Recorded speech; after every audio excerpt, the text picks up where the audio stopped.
तीन प्रकार की सेना लंका गई है, जल सेना, थल सेना, वायु सेना।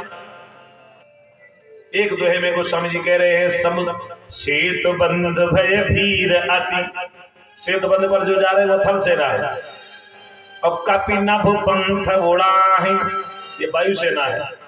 अपर जल चरनी ऊपर चढ़ी चढ़ी पार ही जाए, और बंदर जलचरों पर बैठ गए, नाग घड़ियाल निकले उन्हीं बैठ गए, पीठ पर विराजमान, ले चलो उस पार। ये है भगवान की जल सेना। सेना के तीनों रूपों गोस्वामी जी ने बताया है।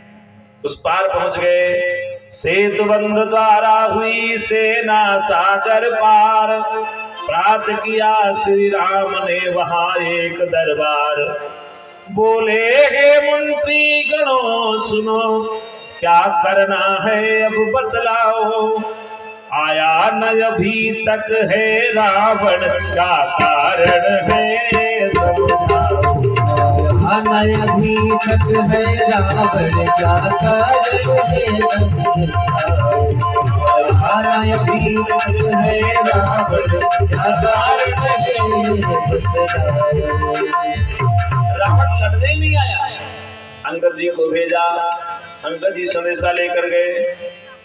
अंगद जी से रावण की वार्ता हुई, अंगद ने पांव जमाया। तेहि समाज कियो कठिनपन, जेहि तौल्यो कैलाश। इसने कैलाश उठा लिया, वो अंगद पांव जमाए बैठे। तुलसी प्रभु महिमा